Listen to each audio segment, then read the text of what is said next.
आप सभी को स्वागत करता हूं नेट जेआरएफ अचीवर्स चैनल को। आज हम मुंशी प्रेमचंद द्वारा लिखित ईदगाह कहानी के ऊपर नज़र दौड़ाएंगे। ईदगाह कहानी जो कि मुंशी प्रेमचंद द्वारा लिखा हुआ था, यह अगर एग्ज़ाम में पूछा जाए कि कब लिखा गया था तो 1933 में लिख करके हमारे सामने आया है।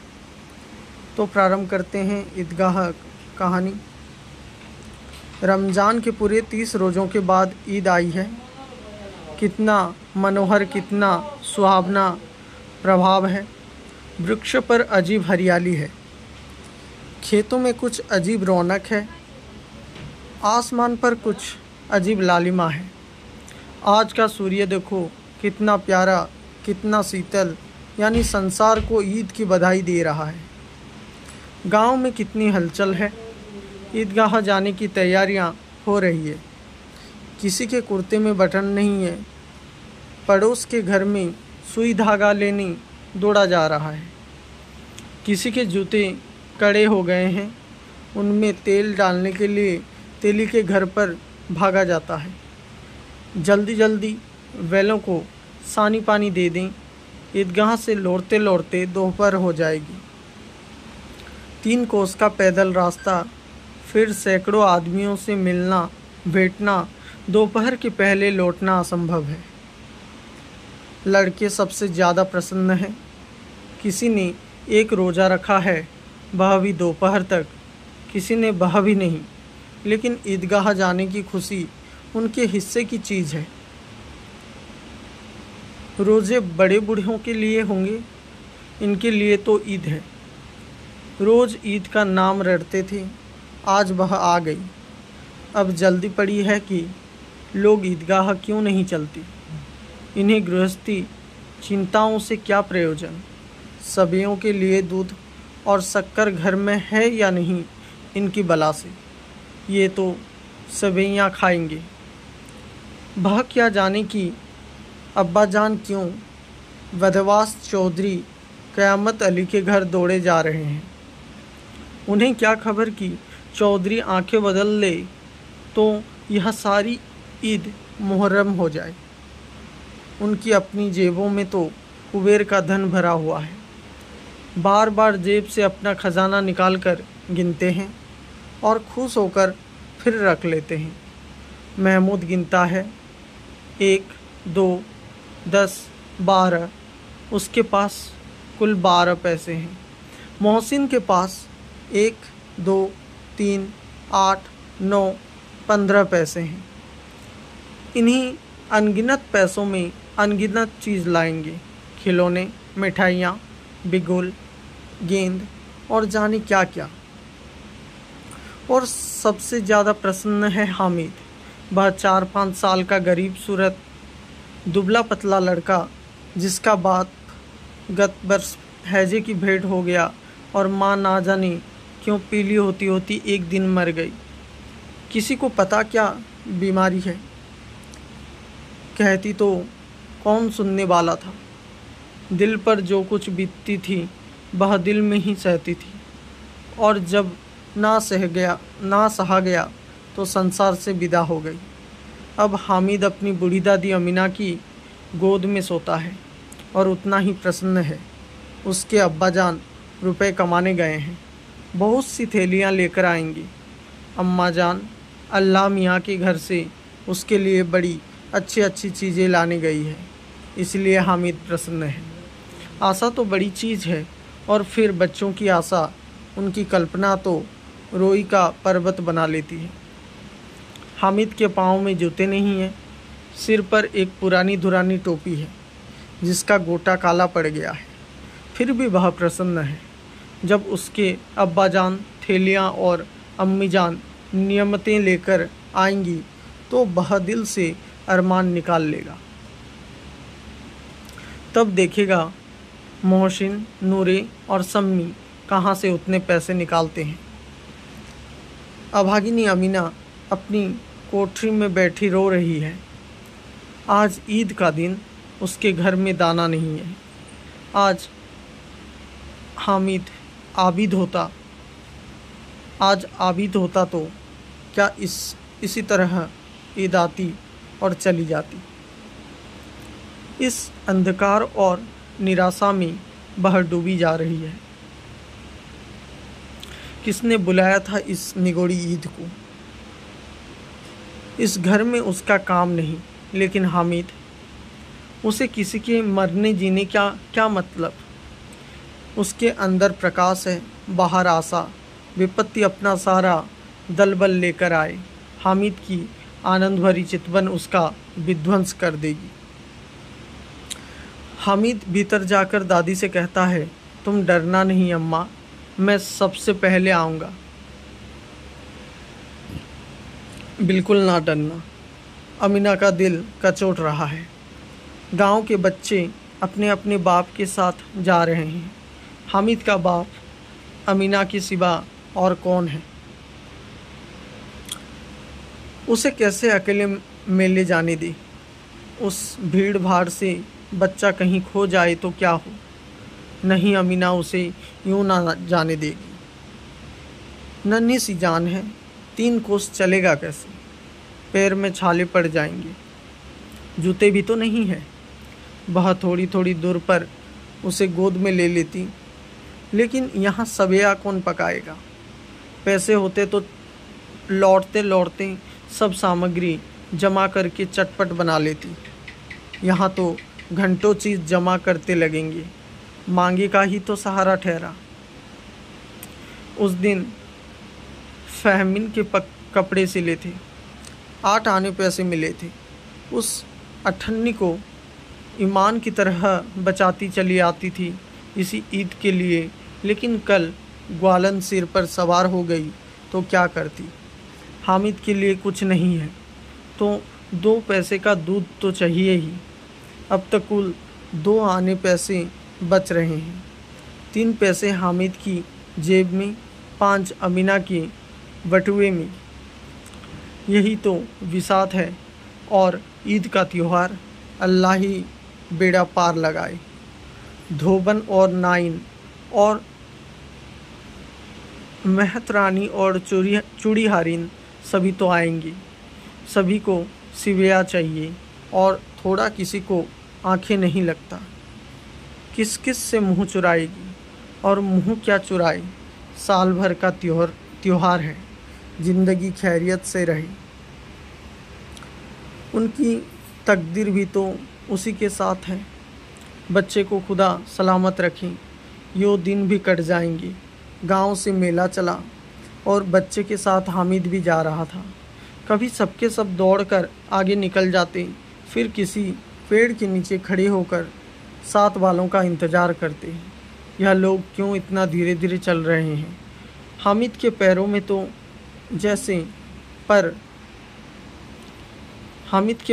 तो जैसे पर लग गए हैं। वह कभी थक सकता है। शहर का दामन आ गया। सड़क के दोनों ओर अमीरों के बगीचे हैं। पक्की 4 दीवारी बनी हुई है। पेड़ों में आम और लीचियां लगी हुई हैं। कभी कभी कोई लड़का कंकड़ी उठाकर आम पर निशाना लगाता है। माली अंदर से गाली देता हुआ निकलता है। लड़के वहाँ से एक फलांग पर हैं, खूब हंस रहे हैं। माली को कैसे उल्लू बनाया है। बड़ी बड़ी इमारतें आने लगी। यह अदालत है, यह कॉलेज है, यह क्लब घर है। इतने बड़े कॉलेज में कितने लोग पढ़ते होंगे। सब लड़के नहीं हैं जी, बड़े बड़े आदमी हैं। सच, उनकी बड़ी बड़ी मूछें हैं। इतने बड़े हो गए अभी तक पढ़ते जाते हैं। ना जाने कब तक पढ़ेंगे और क्या करेंगे इतना पढ़कर। हामिद के मदरसे में 2-3 बड़े बड़े लड़के हैं, बिल्कुल 3 कौड़ी के। रोज़ मार खाते हैं, काम से जी चुराने वाले। इस जगह भी उसी तरह के लोग होंगे और क्या। क्लब घर में जादू होता है, सुना है। यहाँ मुर्दों की खोपड़ियाँ तोड़ती हैं और बड़े बड़े तमाशे होते हैं, पर किसी को अंदर नहीं जाने देते। और वहाँ शाम को साहब लोग खेलते हैं। बड़े बड़े आदमी खेलते हैं, मूछे दाढ़ी वाले, और मेम भी खेलती हैं। सच, हमारी अम्मी को यह दे दो, क्या नाम है, वैट, तो उसे पकड़ ही ना सकी, घुमाते ही लुढ़क जाएं। महमूद ने कहा, हमारी अम्मी जान का तो हाथ कांपने लगे। अल्लाह कसम। मोहसिन बोला, चलो चलो, मनो आटा पीस डालती हैं, जरा सा बेट पकड़ लेगी तो हाथ कांपने लगेंगी। सैकड़ों घड़े पानी रोज निकालती हैं, 5 घड़े तो तेरी भैंस पी जाती है। किसी मेम को 1 घड़ा पानी भरना पड़े तो आँखों तक अंधेरी आ जाए। महमूद, लेकिन दौड़ती तो नहीं, उछल कूद तो नहीं सकती। मोहसिन, हाँ, उछल कूद तो नहीं सकती, लेकिन उस दिन मेरी गाय खुल गई थी और चौधरी के खेत में जा पड़ी थी। अम्मा इतना तेज दौड़ी कि मैं उन्हें ना पा सका। सच, आगे चली। हलवाइयों की दुकानों शुरू हुई। आज खूब सजी हुई थी। इतनी मिठाइयाँ कौन खाता। देखना, एक एक दुकान पर मनो होंगे। सुना है रात को जिन्नात आकर खरीद ले जाते हैं। अब्बा कहते थे कि आधी रात को एक आदमी हर दुकान पर जाता है और जितना माल बचा होता है वह तुलवा लेता है और सचमुच के रुपए देता है। बिल्कुल ऐसे ही रुपए। हामिद को यकीन ना आया। ऐसे रुपए जिन्नात को कहाँ से मिल जाएंगी। मोहसिन ने कहा, जिन्नात को रुपए की क्या कमी, जिस खजाने में चाहे चले जाए, लोहे के दरवाजे तक उन्हें नहीं रोक सकते। जनाब, आप हैं कि फेर में हीरे जवाहरात तक उसके पास रहते हैं।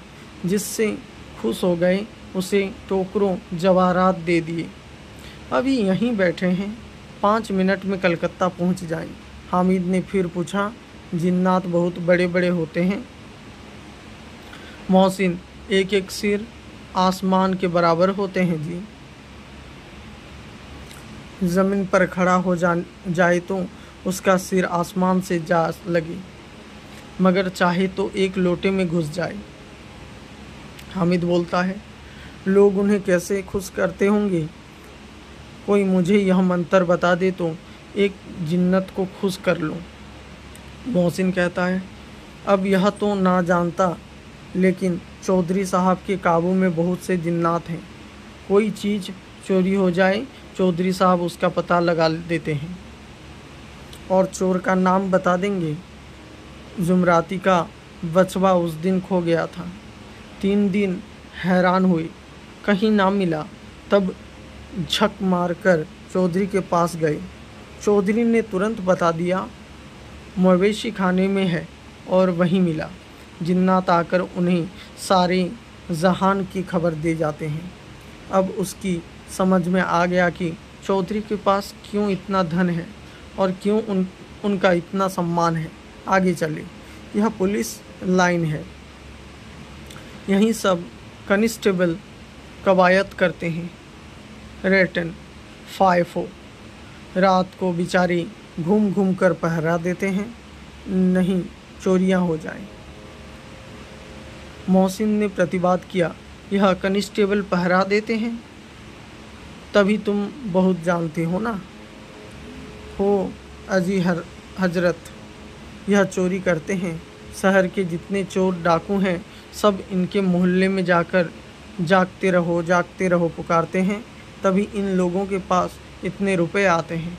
मेरे मामू एक थाने में कांस्टेबल हैं, बरस रुपया महीना पाते हैं, लेकिन 50 रुपये घर भेजते हैं। अल्लाह कसम, मैंने एक बार पूछा था कि मामू आप इतने रुपए कहाँ से पाते हैं। हंसकर कहने लगी, बेटा अल्लाह देता है। फिर आप ही बोलो, हम लोग चाहें तो एक दिन में लाखों मार लाएं। हम तो इतना ही लेते हैं जिसमें अपनी बदनामी ना हो और नौकरी ना चली जाए। हामिद ने पूछा, यह लोग चोरी करवाते हैं? नहीं तो कोई इन्हें पकड़ता नहीं। मोहसिन उसकी नादानी पर दया दिखाकर बोला, अरे पागल, इन्हें कौन पकड़ेगा? पकड़ने वाले तो यह लोग खुद हैं, लेकिन अल्लाह इन्हें सज़ा भी खूब देता है। हराम का माल हराम में जाता है। थोड़े ही दिन हुए, मामू के घर में आग लग गई। सारी लोई पूंजी जल गई। एक बर्तन तक ना बचा। कई दिन पेड़ के नीचे सोए, अल्लाह कसम पेड़ के नीचे। फिरन जाने कहाँ से 100 कर्ज लाए तो बर्तन भाड़े आए। हमीद, 100 तो 50 से ज़्यादा होते हैं। कहाँ 50, कहाँ 100? 50 एक थैली भर होता है, 100 तो 2 थैलियों में भी ना आए। अब बस्ती घनी होने लगी थी। ईदगाह जाने वाले की टोलियाँ नज़र आने लगी, एक से एक भड़कीले वस्त्र पहने हुए। कोई इक्के तांगे पर सवार, कोई मोटर पर। सभी इत्र में बसे, सभी के दिलों में उमंग। ग्रामीणों का यह छोटा सा दल अपनी विपन्नता से बेखबर, संतोष और धैर्य में मगन चला जा रहा था। बच्चों के लिए नगर की सभी चीज़ें अनोखी थीं। जिस चीज़ की और ताकते ही रह जाती, और पीछे से हॉर्न की आवाज़ होने पर भी ना चेतते। हामिद तो मोटर के नीचे जाते जाते बचा। सहसा ईदगाह नजर आई। ऊपर इमली के घने वृक्ष की छाया है। नाचे पक्का फर्श है जिस पर जाजम छिटा हुआ है, और रोज़ेदारों की पंक्तियां एक के पीछे एक ना जाने कहाँ बक चली गई है।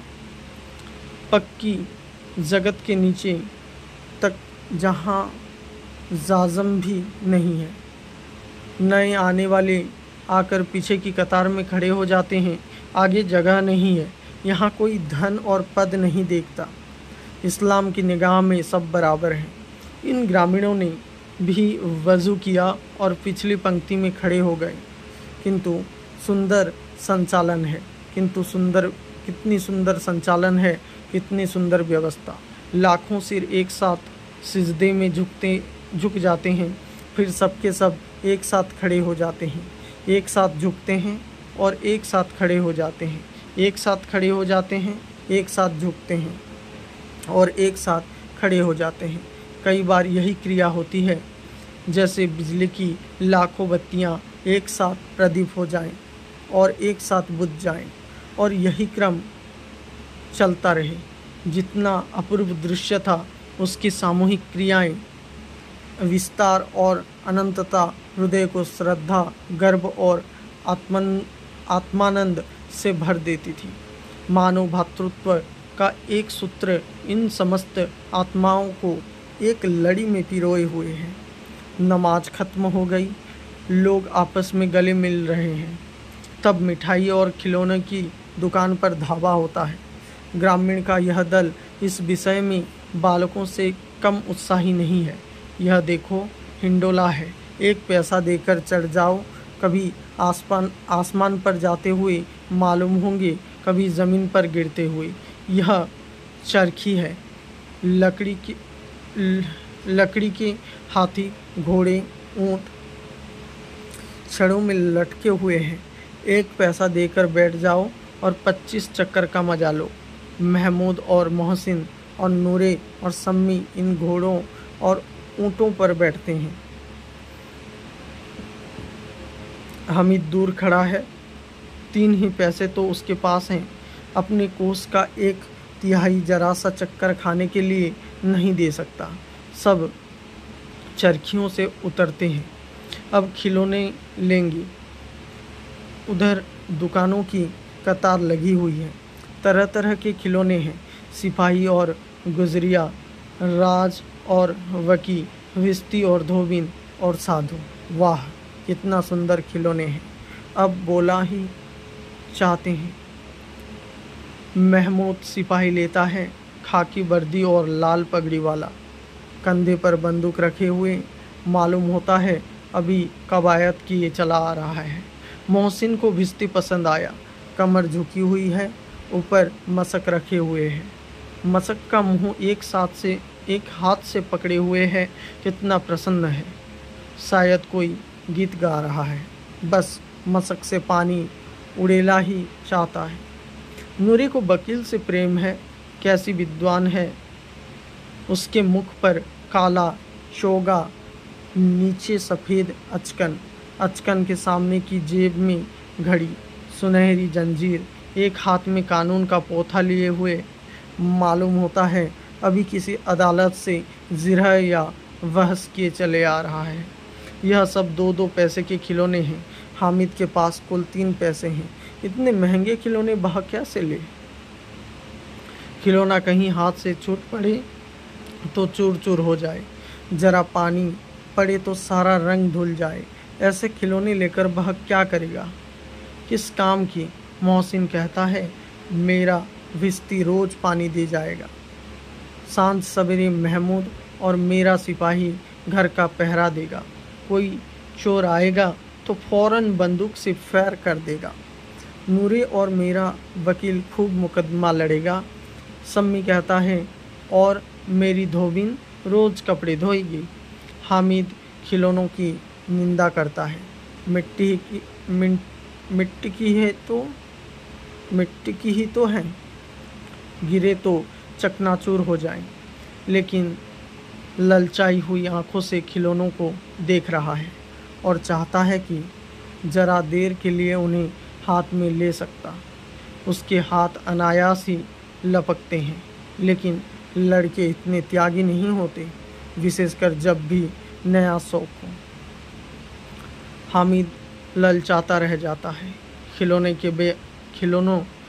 के बाद मिठाइयाँ आती हैं। किसी ने रबड़ियाँ ली हैं, किसी ने गुलाब जामुन, किसी ने सोहन का हलवा। मज़े से खा रहे हैं। हामिद बिरादरी से पृथक है। अभागे के पास 3 पैसे हैं, क्यों नहीं कुछ लेकर खाता? ललचाई आंखों से सबकी ओर देखता है। मोहसिन कहता है हामिद रबड़ी ले जा, कितनी खुशबूदार है। हामिद को संदेह हुआ, ये केवल क्रूर विनोद है। मोहसिन इतना उदार नहीं है, लेकिन यह जानकर भी वह उसके पास जाता है। मोहसिन देने से एक रेवड़ी निकालकर हामिद की ओर बढ़ाता है। हामिद हाथ फैलाता है। मोहसिन रेवड़ी अपने मुंह में रख लेता है। महमूद, नूरे और सम्मी खूब तालियां बजा बजा कर हंसते हैं। हामिद खिसिया जाता है। मोहसिन कहता है अच्छा, अब की ज़रूर देंगे हामिद, अल्लाह कसम ले जा। हामिद कहता है रखे रहो, क्या मेरे पास पैसे नहीं हैं? सम्मी कहता है 3 ही तो पैसे हैं, 3 पैसे में क्या क्या लेगा। महमूद कहता है हमसे गुलाब जामुन ले जाओ हामिद। मोहसिन बदमाश है। हामिद कहता है मिठाई कौन बड़ी नेमत है, किताब में इसकी कितनी बुराइयां लिखी हैं। मोहसिन कहता है लेकिन दिन में कह रहे होंगे कि मिल जाए तो खा लें, अपने पैसे क्यों नहीं निकालते?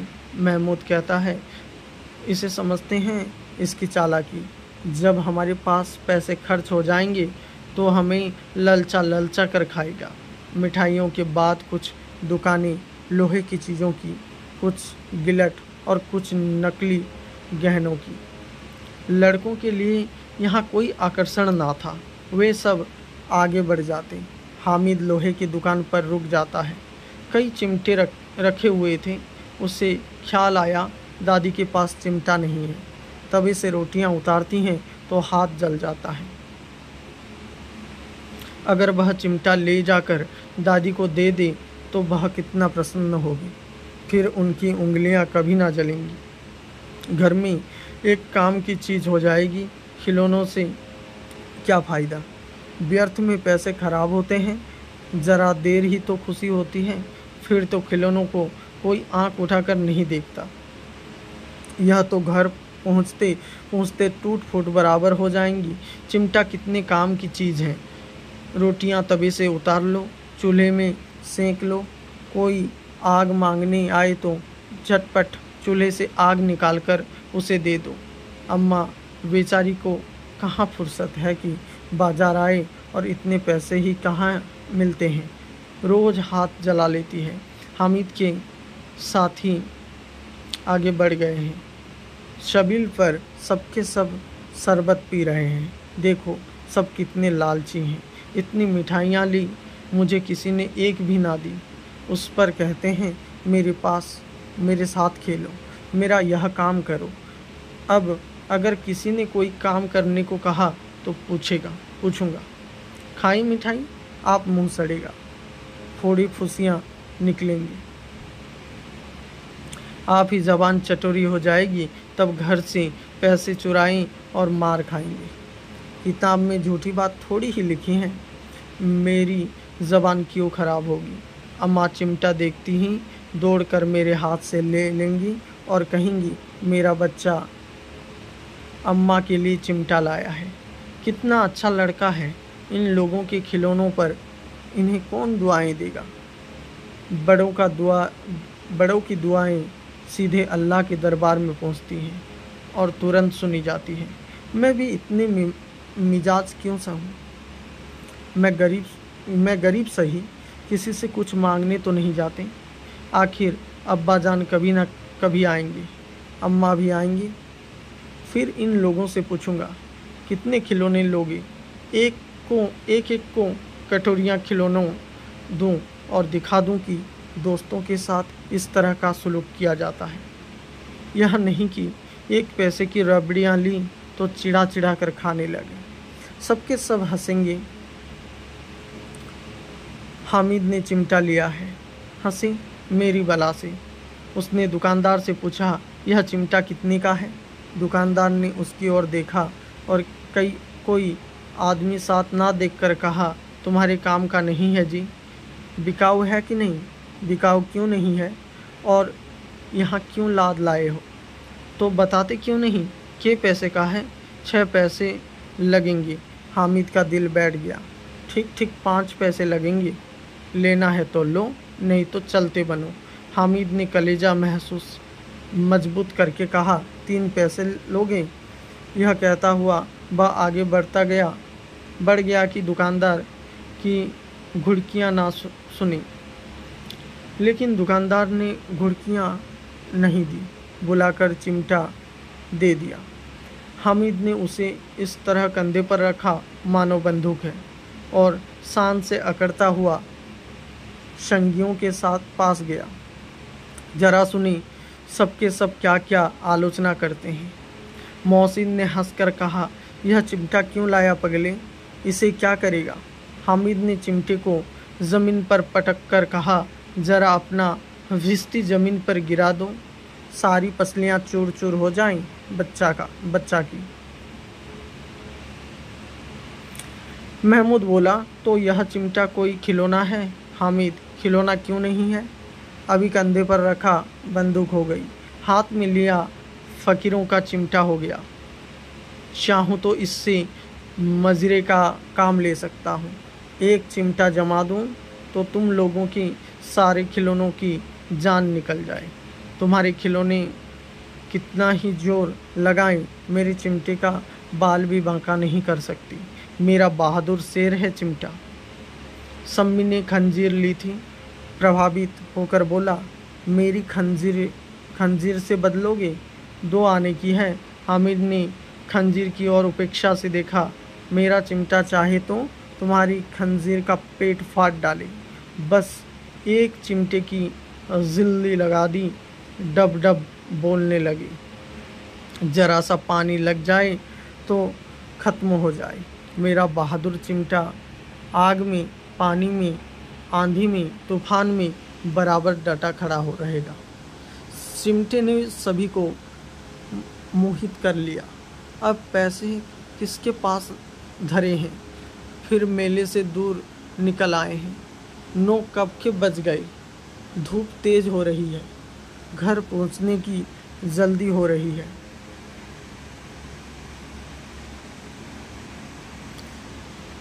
बाप से जिद भी करी तो चिमटा नहीं मिल सकता। हामिद है बड़ा चालाक, इसलिए बदमाश ने अपने पैसे बचा रखे थे। अब लड़कों के दो दल हो गए हैं। मोहसिन, मोहम्मद, सम्मी और नूरी एक तरफ है, हामिद अकेला दूसरी तरफ। शास्त्रार्थ हो रहा है। सम्मी तो विधर्म खा गया। सम्मी तो विधर्मी हो गया, दूसरे पक्ष से जा मिला। लेकिन मोहसिन, महमूद और नूरे भी हामिद से एक दो दो साल बड़े होने पर भी हामिद के आघातों से आतंकित हो उठे। उसके पास न्याय का बल है और नीति की शक्ति। एक और मुट्ठी है, दूसरी ओर लोहा।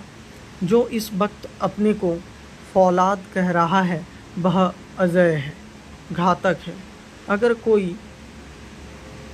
अगर कोई शेर आ जाए, मियाँ भिश्ती के छक्के छुड़ जाएं। मियाँ सिपाही मिट्टी की बंदूक छोड़कर भागे, वकील साहब की नानी मर जाए, चोगे में मुंह छिपाकर ज़मीन पर लेट जाए, मगर यह चिमटा, यह बहादुर, यह रुस्तमी हिंद लपककर शेर की गर्दन पर सवार हो जाएगा और उसकी आंखें निकाल लेगा। मोहसिन ने एड़ी चोटी का जोर लगाकर कहा, अच्छा, पानी तो नहीं भर सकता। हामिद ने चिमटे को सीधा खड़ा करके कहा, भिश्ती को एक डंडा बताएगा तो दौड़ा हुआ पानी लाकर उसके द्वार पर छिड़कने लगेगा। मोहसिन परास्त हो गया, पर महमूद ने हुक्म पहुंचाई, अगर बचा पकड़ जाए तो अदालत में बंधे फिरेंगे, तब तो वकील साहब के पैरों पड़ेंगे। हामिद इस प्रबल तर्क का जवाब ना दे सका। उसने पूछा, हमें पकड़ने कौन आएगा?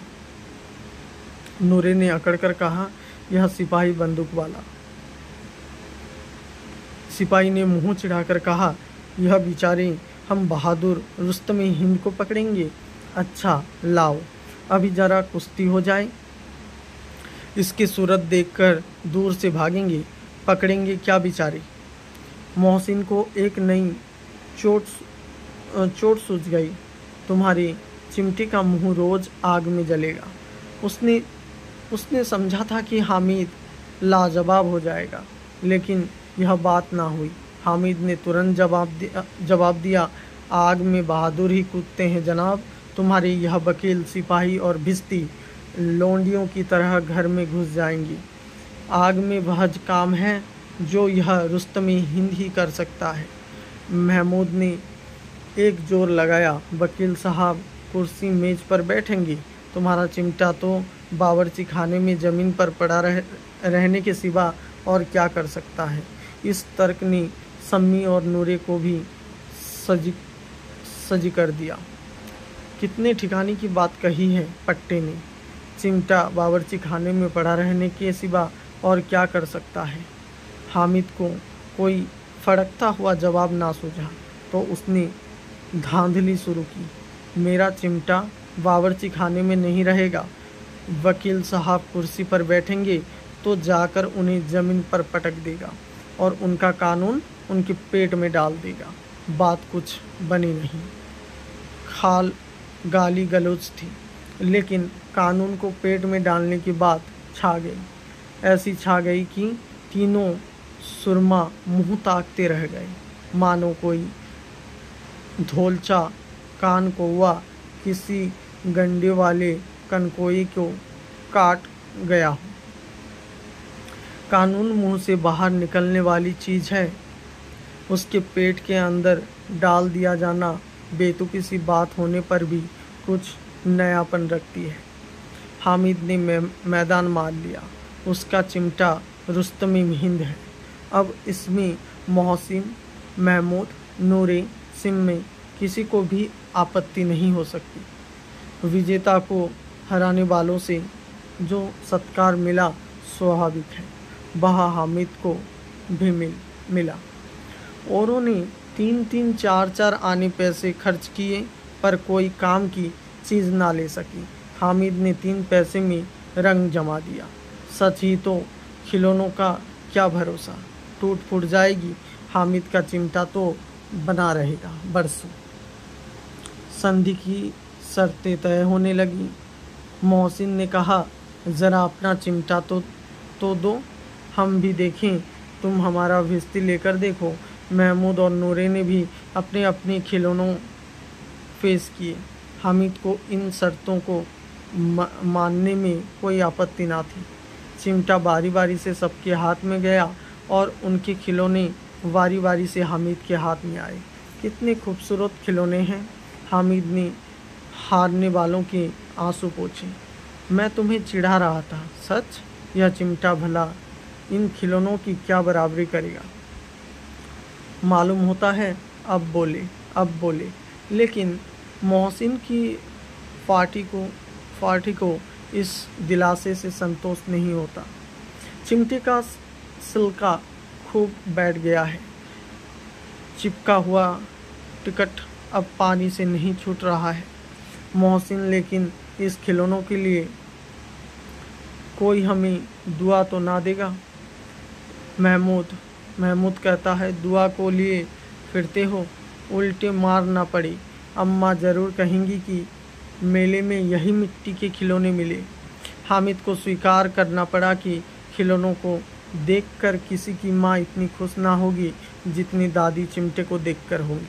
3 पैसों ही में तो उसे सब कुछ करना था और ना पैसे के इस उपायों पर पछतावे की बिल्कुल ज़रूरत ना थी। फिर अब तो चिमटा रुस्तम हिंद है और सभी खिलौनों का बादशाह। रास्ते में महमूद को भूख लगी। उसके बाप ने केले खाने को दिए। महमूद ने केवल हामिद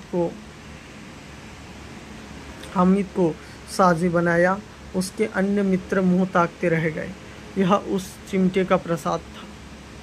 11 बजे गांव में हलचल मच गई। मेले वाले आ गए। मोहसिन की छोटी बहन दौड़कर भिश्ती उसके हाथ से छीन लिया और मारी खुशी की जा उछली तो मियाँ भिश्ती नीचे आ गिरे और सुरलोक सिधारे। इस पर भाई बहन में मारपीट हुई। दोनों खूब रोए। उसकी अम्मा यह शोर सुनकर बिगड़ी और दोनों के ऊपर से 2-2 चांटे और लगाए। मियाँ नूरे के वकील का अंत उनके प्रतिष्ठानुकूल इससे ज़्यादा गौरवमय हुआ। वकील जमीन पर था, ताक पर हो नहीं बैठ सकता। उसकी मर्यादा का विचार तो करना ही होगा। विचार में खुटियाँ गाड़ी गई और उन पर लकड़ी का एक पटरा रखा गया। पटरे पर कागज का कालीन बिछाया गया। वकील साहब राजा भोज की भांति सिंहासन पर विराजे। नूरे ने उन्हें पंखा झलना शुरू किया। अदालतों में खर की टट्टियाँ और बिजली के पंखे रहते हैं, क्या यहाँ मामूली पंखा भी ना हो? कानून की गर्मी दिमाग पर चढ़ जाएगी कि नहीं? बांस का पंखा आया और नूरे हवा करने लगी। मालूम नहीं पंखे की हवा से या पंखे की चोट से वकील साहब स्वर्गलोक से मृत्युलोक में आ रहे हैं और उनका माटी का चोला माटी में मिल गया। फिर बड़े जोर शोर से मातम हुआ और वकील साहब की अस्थि घूरे पर डाल दी गई। अब रहा महमूद का सिपाही। उसे चटपट गांव का पहरा देने का चार्ज मिल गया। लेकिन पुलिस का सिपाही कोई साधारण व्यक्ति तो नहीं जो अपने पैरों चले वह पालकी पर चलेगा। एक टोकरी आई, उसमें कुछ लाल रंग के फटे पुराने चिथड़े बिछाए गए। उसमें सिपाही साहब आराम से लेटे।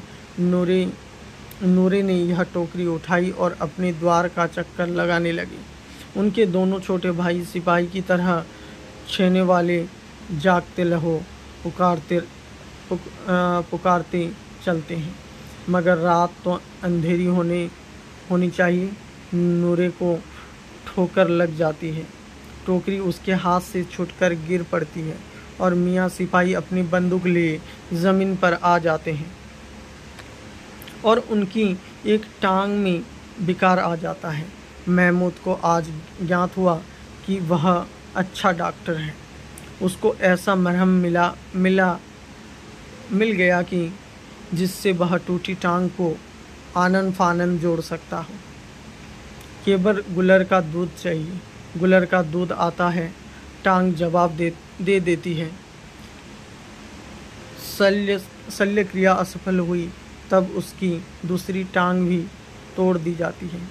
अब कम से कम एक जगह आराम से बैठ तो सकता है। एक टांग से तो ना चल सकता था ना बैठ सकता था।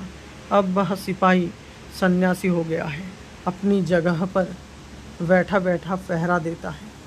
कभी कभी देवता भी बन जाता है। उसके सिर का झालदार साफा खुरच दिया गया है। अब उसका जितना रूपांतर चाहे कर सकते हो। कभी कभी तो उससे वाट का काम भी लिया जाता है। अब मियाँ हामिद का हाल सुनिए। अमीना उसकी आवाज़ सुनते ही दौड़ी और उसे गोद में उठाकर प्यार करने लगी। सहसा उसके हाथ में चिमटा देखकर वह चौंकी। यह चिमटा कहाँ था? मैंने मोल लिया है। क्या पैसे का? 3 पैसे दिए। अमीना ने छाती पीट ली। यह कैसा बेसमझ लड़का है कि दोपहर हुआ, कुछ खाया ना पिया, लाया क्या चिमटा? सारे मेले में तुझे और कोई चीज़ ना मिली जो यह लोहे का चिमटा उठा लाया। हामिद ने अपराधी भाव से कहा, तुम्हारी उंगलियां तवे से जल जाती थी, इसलिए मैंने इसे लिया। बुढ़िया का क्रोध तुरंत स्नेह में बदल गया, और स्नेह भी वह नहीं जो प्रगल्भ होता है और अपनी सारी कसक शब्द में बिखरा देता है। यह मुख स्नेह था, खूब ठोस, रस और संवाद से भरा हुआ।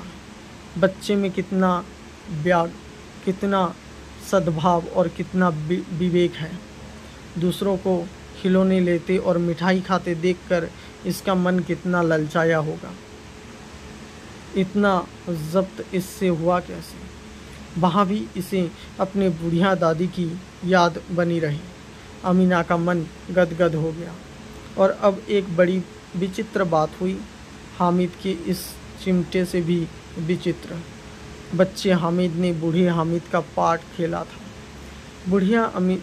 बुढ़िया अमीना बालिका अमीना बन गई। वह रोने लगी, दामन फैलाकर हामिद को दुआएं देती जाती थी और आंसू की बड़ी बड़ी बूंदें गिराती जाती थी। हामिद इसका रहस्य क्या समझता? Thank you so much.